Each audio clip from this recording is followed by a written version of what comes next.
Very good evening to all ladies and gentlemen and the esteemed panelists. We were just having side chat and I realized that we are probably also having a college reunion where two of my other esteemed colleagues are ex-college of mine. Without much ado, let me start with some questions. And I'm sure a lot of discussions have gone on this and a lot of things have happened.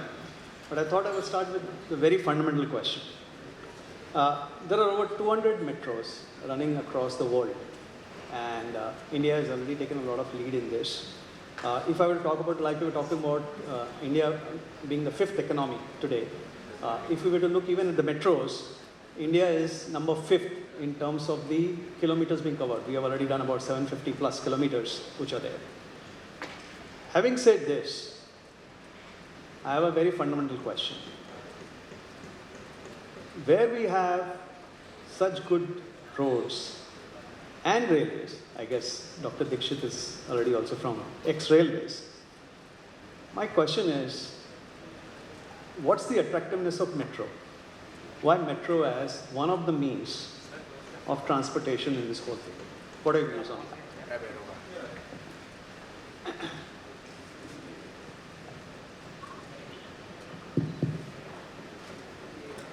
Both have to coexist. Metros and roads, they are complementary to each other. They are not competing with each other. Metros are means of mass transit. You see the bus, 50 people can travel in one bus. Whereas in one train, 2,000 people can travel. And all of them can travel together. So within the city, that is the means of mass transit. A large number of people can travel over short distances in a shorter time frame and with great comfort and with environmental friendliness. So these are all the attributes of metro: reliability, safety, convenience, comfort, environmental friendliness, and all this. And you now tick the boxes as far as roads are concerned. Many may be ticked, some may not be ticked, but both are required because people don't live at metro stations, they live at home. And they work in factories or in hospitals or in some other places. So they have to come from home to metro station, and then after metro station they reach, they have to go to their destination. So roads can complement there, and therefore both are required.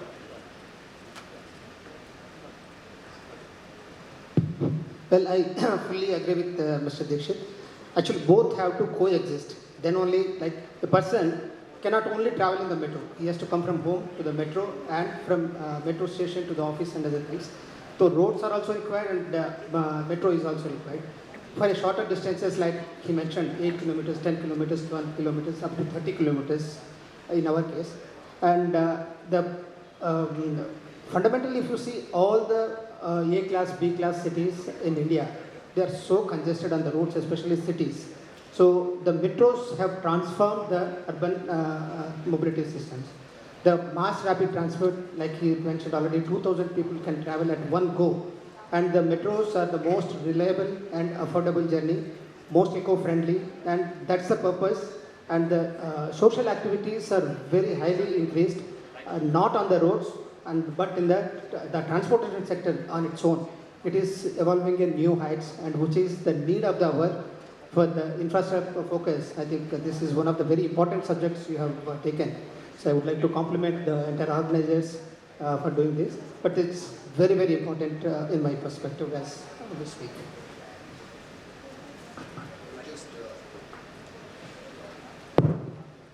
Yeah, I would just like to say that adding to Mr. Dixit and Mr. Reddy's point, that like if you take a city, a urban city, tier 1 cities like Mumbai, where the land constraints are so much that whatever amount of means you try taking efforts to widen the road or to make flyovers, there is a limitation due to space.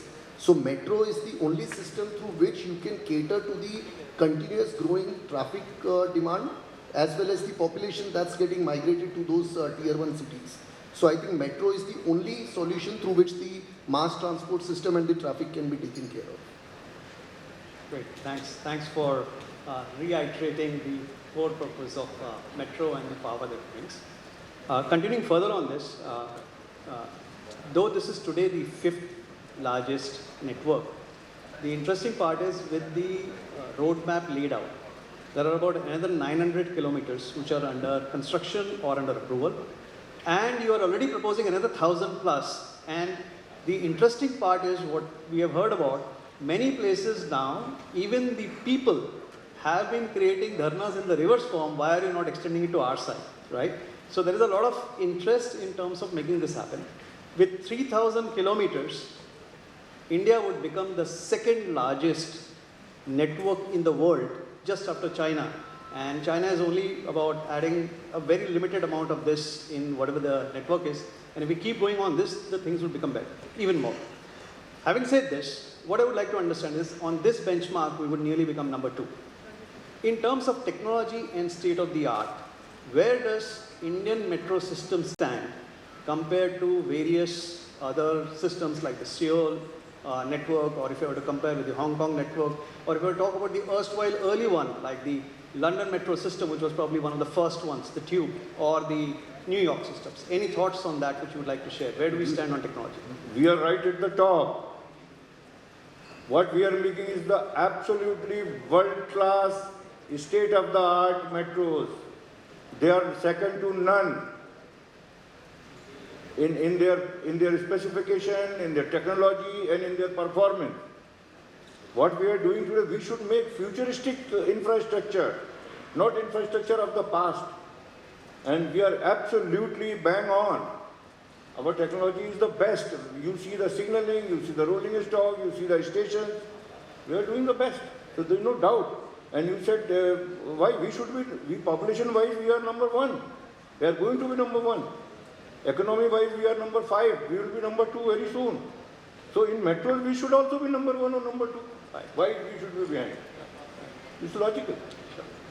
Well, technology, as Dikshit has already mentioned, we are using the latest technology available in the world. We are no way less than anybody, rather we are ahead of them with some indigenization, and our own thought process has been put into a lot of, both in civil construction also, CBTC technology, as he is talking about. Almost all our metros are having CBTC technology. That's the best technology available in the world, state of the art. We are there, and the rolling stock, lightweight rolling stocks are being manufactured in India. 3 companies are already manufacturing. Earlier, we were totally depending upon the import. Now, that has also come to Make in India program. These are all being made in India for India, and we are supplying overseas also, these coaches. No, we exported 1,000 coaches out of India already. Wonderful. Absolutely. Wonderful. Even if you look at the technologies that's been used for metro, whether it is underground or elevated, I think we are using the world-class machineries available in the entire world, like the tunnel boring machines, even which have been used for construction of the underground metro lines. That has been used with the latest technology that's available, whether it is EPB, mixed paste, or rock open type machines. So I think we as Indians don't lack anywhere, and even the government has taken all initiatives, even in case of safety for that matter. Like earlier, PSD was not so mandatory in all the metro lines. But now if you see all the metro lines, PSD has been used. That is the platform's screen doors for safety of the passengers, which is directly sensor based. So the accidents that used to happen of people falling down between the gaps of the platform and the coaches, or while they used to pee for waiting for the trains and land up into accidents. So I think the government department and all the metro departments, I think they are doing the latest technology use, and I think they are doing an excellent job. Brilliant. I guess now we should be consulting international firms, right? Great. Yeah, sure.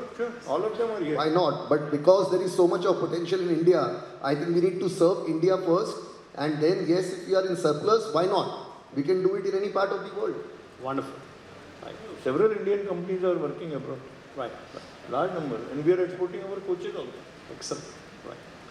Moving to the third component, I think this comes a lot into discussion, and is the terms of revenue, right? If you were to look at the revenues per se, there are few which have probably broken even sometimes they go up and down on certain cases. So what are your views on fare box revenues, non-fare box revenues? I mean, if I were to take a case, and since I use the word consulting, Delhi Metro was one of the earlier ones who started, and probably it would have got a good amount of revenues from that. But over a period of time, like we were talking about, there is so much of expertise getting developed. Probably that revenue might come down from Delhi and might go somewhere else or otherwise. So what are your thoughts on how can revenues be increased so that potentially can it at least break even? It's just a question mark. No, it's a very, very relevant question. Metro बनाना जितना मुश्किल है, चलाना उससे भी ज़्यादा मुश्किल है। और सबसे बड़ा सवाल ये है, रेवेन्यू। तो ये प्रॉब्लम हमारी अपनी नहीं है, ये वर्ल्ड ओवर यही प्रॉब्लम है। And people have found ways, and what ways they have found, they have gone for non-fare box revenue. Now the best in metro in the world for non-fare box revenue is Hong Kong, MTR. And how much they are earning out of non-fare box? 42%. And you know, Maha Metro has kept the target of earning 50% revenue from non-fare box, both in Nagpur and Pune. And we are on way to do it. So we have to create revenue streams which are from non-fare box sources. And I tell you one or two, sharing this information with the viewers. First, the government of Maharashtra helped us. For the first time, a TOD notification has been issued by the government of Maharashtra. Maharashtra is the first government. What is TOD? Is increasing the permissible construction limit, what is called FSI, on both sides of the mass transit corridor. तो नागपुर में metro का जो corridor है उसके दोनों side 500 metre में FSI 4 हो गया और जो एक्स्ट्रा कंस्ट्रक्शन जो होगा उसका premium will be shared by metro and the corporation, municipal corporation. That is number one. Number two, stamp duty 1% बढ़ाई गई and all of that will go to metro to meet the expenses. Expenses, not only running expenses but also the interest cost, capital repayment cost. Third thing, because of the TOD, we have got extra construction rights at the station. So all our stations are going to be multi-storied buildings. And the first station of its kind which is coming in Nagpur at 0 mile is a 20-story station building will have the platform and train running from the 5th floor. So, Wow. Yeah, Passing from the almost the center of the building. First of its kind. And several of stations, metro stations in Nagpur and Pune are going to be 20 stories plus, even up to 30 stories. All that will not happen next year or tomorrow. It will happen over time, and metro is not going to invest. It will all be, we have made foundation, we have made master plan, we have approved the master plans. PPP partners will come, do the construction and share the revenue with us. That is the model. So with all that, we can earn easily up to 50% from non-fare box sources. That is what is required. So that we remain affordable. After all, objective of a metro system is to reduce the congestion on road and improve the public transport. That can only happen when more and more people will travel. That means that there will be some restriction on our fare box and our fare structure. And if that is being done, we have to earn from non-fare box also. There can be a balance of the two, and we can achieve our objectives as well as earn from non-fare box. Well, Thank you. just to second it, sir. Globally, any metro, if you see, standalone, no metro can survive financially on its own. So therefore, fare box is one thing whereby increasing the ridership, it can happen. Non-fare box, minimum 40 to 45%, like Hyderabad Metro, we have signed a concession agreement with almost 45% coming from the non-fare revenue box, and fare box is 55%. So this 45% consists of the TOD, transit-oriented development, land parcels, developing it on a PPP model like sir has explained. So, but only difference is, I must compliment sir and his government of Maharashtra for taking the initiative on this. The FSI limits relaxation has been done within 500 meters. That has given a great advantage for Nagpur Metro, whereas other governments are following now. Still, Telangana and AP are yet to decide on that. But that is one great thing. We used to meet in iMetro forums.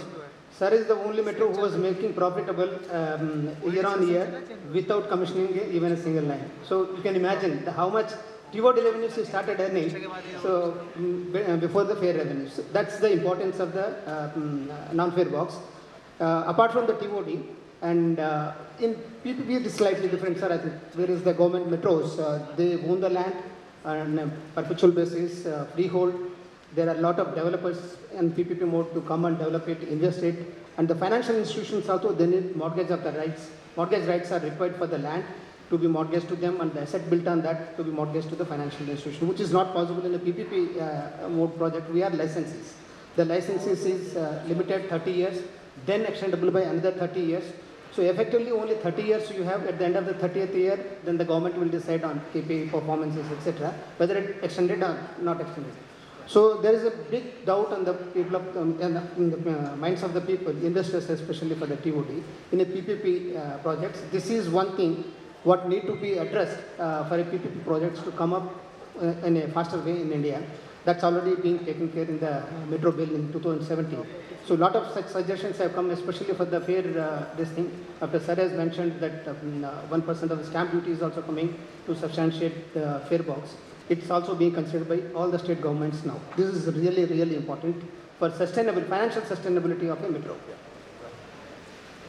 And I would also like to add that with the increasing length of metro lines, that's increasing. Like if you have one line or two lines, the number of commuters using it is still restricted.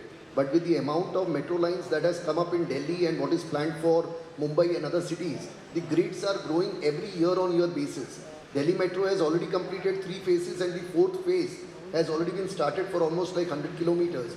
And same is with Bombay. Bombay is having around 150 kilometers, which is already around 35 kilometers, 38 kilometers has been completed, and another like 75, 80 kilometers is underway, and another around 150 kilometers is what is planned. And all these metro lines getting linked to each other, which is not only north-south, because like if you take a city like Mumbai, where north-south is the main connectivity, and now with these metro lines, which we have almost 2 metro lines, which are east-west connectivity.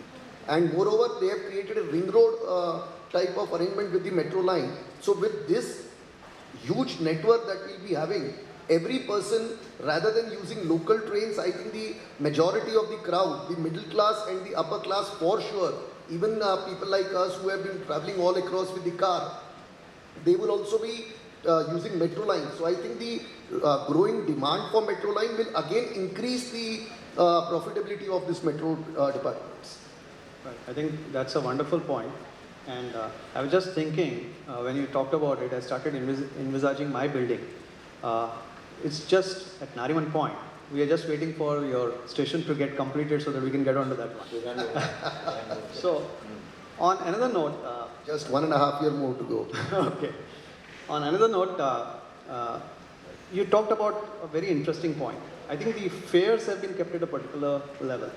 And you talked about middle class and even upper class, and you talked about many of the guys even wanting to leave the car and move, which means some might use this as an option for an alternate to Uber also, or some of the others. When I say Uber means any kind of the car systems and all. So my question is, though the concept is worldwide, it's talked about, that this is basically a kind of a social concept or so on and so forth, it's meant for the benefit of the society. But if I were to look at New York and London, just to take an example, I mean, Mexico may be operating at a $0.5 kind of a rate, but New York and London don't mind charging £3, £4, or $3, $4, or $5. The question is, with these kind of gentry, should there be a question also on questioning the fare rates, or should we continue to look only at the non-fare box model as the way of making it happen? Because the percentage is fine, but if the ridership goes down, you won't be able to still relatively sustain it. So it's just a question. Do you think the fares should be questioned? Like we have a first class in the trains, we have the AC rates which are different, and there are people who do that, and you are actually providing an AC service which is there. Should there be any kind of questioning on this, or because for all practical purposes which I observe, India-wide, it's kind of a, may not be exactly the same, but it's a relatively universal rate. So would you want to question this as a framework, or do you think that we should continue the way it is? No, there should be balance. Should be neither high nor low. But you must meet your objective. Why are you making metros?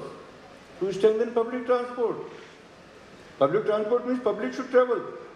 So you must make it affordable. At the same time, you have to be sustainable. Right. So affordability and sustainability both are required, and that is where the balance is. Fair enough. Okay. Well, I would say that I don't know. Yes, this is a very touchy point where you cannot really, speak much on it. But I just feel personally like I've been traveling to Delhi for almost like now 12 to 13 years as we have been associated with Delhi Metro since 2010 for phase 3 and now phase 4. So my thing is that metro, is it really a luxury? I really doubt that. Metro is one of the most important necessity wherein I would say that, I dropped my car at the metro station many times. And I asked some of my manager to keep the, tokens ready and wherein I can directly go to the airport or to the next meeting because you cannot reach in the traffic, my friend. Right. So is it means really a luxury? I don't think so. So it should be such a price. जल्दी जाना है वो metro से जाए. Metro से जाएगा sir. So I think every meeting, when we all understand the value of time, so that we are not really left with much choice but to reach a place at a time. Today you talk of a city like Delhi, Bombay or Gujarat or even Bangkok for that matter, Thailand. What is the condition? आप कितना भी जल्दी निकलिए, you are not very sure at what time you are going to reach. But when you talk about a metro line, I think you are very sure about what time you are going to reach because there is no. That is reliability. That's reliability. So I think that's a necessity and we all will understand. Maybe it may take some couple of years to really understand the value of metro and wherein people will willingly pay is what's my feeling. Reliability and punctuality. Yeah, apart from this, the fares have always been a contesting point. Like it has to be balanced for Indian metros, especially where the affordability is very, very important. So it has to be balanced. So therefore, while fixing the fares also, under the Metro Act, there are provisions, certain provisions. And the first time, I think the Metro Rail Administrator can decide the fares. Thereafter, any increase, it has to happen. It has to pass through a fare fixation committee chaired by one of the retired judges of either Supreme Court or High Court, with the Government of India and Government of State representatives, senior administrative officers. It's a very judiciously done, and Delhi Metro has done it 4 times, and they have evolved a formula also how to year on year what are factors to be taken into consideration, and the affordability is kept in mind while doing this. And as Mr. Nalin has already mentioned, I also travel by metro because if I go by my own car from my house to my office, I used to take 1 hour 40 minutes. By metro, I take 42 minutes dot. That's the reliability and punctuality we are maintaining. So I asked my driver to stay back here. It will take that much every day. Every day I am saving almost close to 1 hour each way. Imagine. So Dr. Reddy, Mr. Reddy, I just want to confirm, you do this in Hyderabad, right? You are talking about the reliability of your metro, right? Yes. Okay. Yeah. Every metro. Okay. I just all want to metros. That will have this attribute. Wonderful. Right. So You see the amount of people using the metro line. Right. Today, metro line has become almost like a local train. Yeah. The demand is so. Means my point is the demand. And if it is not viable or if it is not the one that is wanted by people, they won't be using it. So if you look at the metro lines except Bombay, where we had only one metro line 1 operating, and now metro line 2A and 7 getting connected to the metro 1, the usage has gone multiple times up.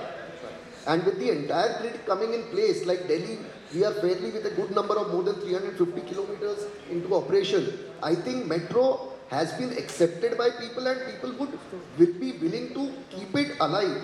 So it is the matter of sustainability of metro, where it should be a fair price, where it's not pinching to the people, but at the same time, the metro should be alive. The department should be able to perform and grow. Sustainable. Right. multiple corridors interconnectivity facility is going to increase the ridership multifold. Like I can give you an example of my own metro. We have 3 corridors. First corridor when we started, 30 kilometers length, we were getting around 60,000 to 70,000. Then we commissioned the second line, it has gone up to 2 lakhs. And when the third line has been commissioned, it has gone to 4 lakhs. Similar situation, the 3 corridors, Bangalore Metro also has experienced. It's a very important point you have to capture. I think that's very, very crucial for providing this facility, interconnections to the various corridors. So I'm going to change the dimension now. We talked about revenue as one dimension. The second is the cost of construction. And if you were to look at it, I mean, in the morning, Mr. Gadkari was here and he was talking about the numbers. And I mean, we were also looking at the numbers. That typically the cost of, I mean, at a broad level, the cost of building per kilometer for a metro is roughly about 350 crores. Okay. If I were to look at a similar, I'm just using certain nomenclatures based on what forms, I mean, the names which you use. If I look at a metro new or a metro light, the cost structures seem to be relatively lower compared to that. I mean, much lower. Yeah, so we Much can see lower. about 70 crores in the metro light, kind of, 100 crores in the case of metro light, and about 70 crores in terms of a metro new, or probably it could be lower also, right? So just wanted your thoughts. I mean, I had a radical thought. We are doing metros. Why not look even at metro light, not just for, say, the tier 2 or tier 3 city, which is a thought process. Why not even look at some of the urban models also and look at it? It's just a question for the group to address. You are absolutely right. The metro neo can be used in the outer areas of the metro cities. You see Singapore. They are using metro light type of metro in outer areas, whereas the main city is being covered by the conventional metro. Right. And I agree with you, not only capital cost, but even the operational costs are also to be controlled to ensure long-term financial sustainability. And there is a very good scope of controlling the cost of construction. You mentioned 350 crore per kilometer. We are doing Nagpur metro and Pune metro at 250 crore per kilometer. Right. And as you rightly said, the metro light and metro new will be much less costly. And then we can have an integrated system. Many cities in the world have integrated systems. In fact, cities of 5 lakhs and 10 lakhs population in Europe, they have very good metro, they have got very good tram network, they have got very good trolley bus system, and they have got wonderful buses also. So it is to be an integrated whole of all the systems which are working in harmony, integrated well with each other, so that the normal principle is the public transport should be available at not more than 500 meters from each residence, so that people can walk to the metro, to public transport, and then go further. And therefore, we find, we can see in Europe, we can see in USA, you don't find so many 2-wheelers and 4-wheelers on the road every day. Not that they should not be purchased. They must be purchased, but may not be used every day, morning and evening. You use them sparingly on holidays and vacations and all that.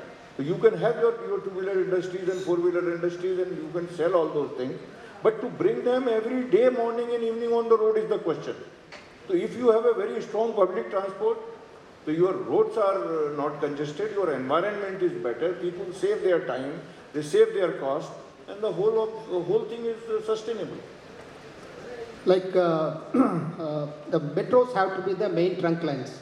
So the cost is high, but it can be controlled. Like for Hyderabad metro, with the cost of capitalization per kilometer is 258 crores. That is the capitalized cost per kilometer. And the metro neo and metro light, they should be able to work like a branches for transporting the public from different parts, like residential hub to the metro, and again metro to the industry hub or IT hub, different locations. So this has to complement each other rather than competing each other. Another big thing, what I'll tell you example in Hyderabad, the State Road Transport Corporation, they run their all buses mostly parallel to the metro, which should be avoided. So therefore, the UMTA is very, very essential under one authority. The entire mass transport system under any city has to be controlled with full authority. They have to work in parallel tandem with the metro so that both will get benefit out of it. Now, we are sharing the same thing and both are losing. So now it is going to complement each other. Their ridership and our ridership will be 100% same. They will all come by buses, metro station, and travel by metro, and again at the end also for the last mile connectivity they use it. So similarly, all metro neo and metro light, they will all complement for the same system. Absolutely. When I would say you look at London, wherein if you go there, you have a one ticket system where you use a bus service, you use trains, you use metro train. For everything you pay a single ticket, and that's a one-day pass that you can use it on any of these modes. So basically it's getting ease of convenience in terms of people don't have to go and buy different tickets for different sectors. You just keep tapping your card. Similarly, even I would say Delhi, they have also come up with the systems where the areas which are highly congested and where metro cannot be interconnected, I would say. So those lines they have provided with mini buses and other modes of connections, wherein from one metro station you drop and you take the another line, and that's also been managed by the Delhi Metro Corporation.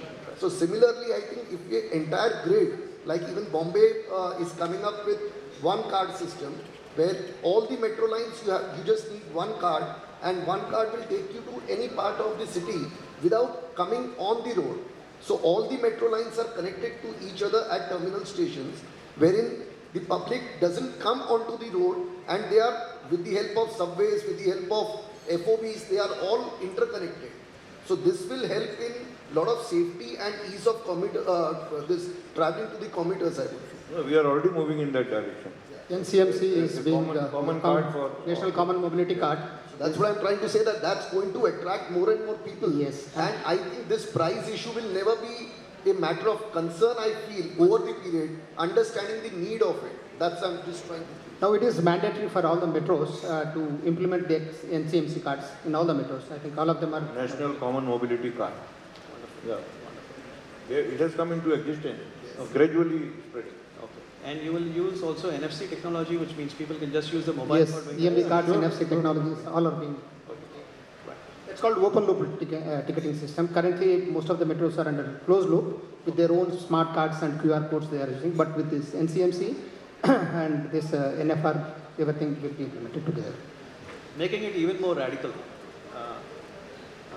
The other thought was on the broad gauge metro, which is being proposed as one of the potential ideas, and which is using the existing network for getting the metros on.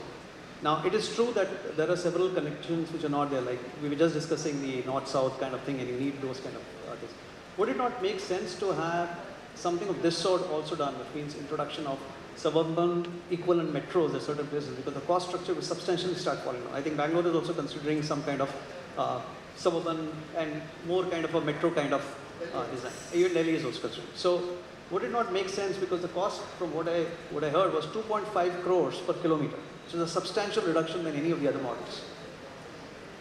Oh, what you mentioned, this BG Metro, the concept is being thought for Nagpur. Right. And Mahametro has been given that responsibility of coordinating with the Indian Railways. The basic concept is running the metro service on Indian Railways track, Right. and infrastructure. And that is broad gauge. And therefore it is called broad gauge metro. And you said that cost is so much less. Yeah, of course, true. But the only limitation is the capacity of Indian Railway track. That is limited. So of course, as a concept it will start, but it will spread only when the capacities of Indian railway sections increases. And as you said, that even in some other form this service is existing, like in Mumbai. The local train service, what is called, is basically the same BG Metro. Right. And it is There they have the air it conditioned is called trains that differently. MRBC started. Yeah, NCRTC is making the RRTS here. It is the same thing. Delhi Meerut line it's a regional service of railway. One is long distance, other is regional, third is metro. So these are the three things. But I would just like to add that you're talking of using the Western Railway or the suburban railways for metro. I don't think that's really so practical, because there you already have the metro line, the railway lines working. But the point is that these metro lines are not meant to be just long distance trains from, and they are having only particular connectivity. Like if you go to any place, you have a north-south connectivity, and you cannot go, and this metro is basically entering the second and third level of the lines. Like Western Railway, it's adjacent to SV Road. मगर आप SV Road के बाद देखेंगे, you have on Bombay, you have a link road. You have this highway, Western Highway, Central Highway, so the huge lengths which can only be connected with the help of metro line. No, the point was the quality of that service. The railway service which is running for the regional users is not having the quality which is required in terms of punctuality, comfort, and all that. So what Also call of flooding was problems, proposed was a metro-like quality on the those- railway infrastructure. Right, So that was the idea, and perhaps that may see the light of the day. right. Thank you very much, gentlemen. I think it's been Thanks, a Mary. Thank you. productive Thank you very much, discussion and Yeah, much thank you. interesting Thank you. discussion.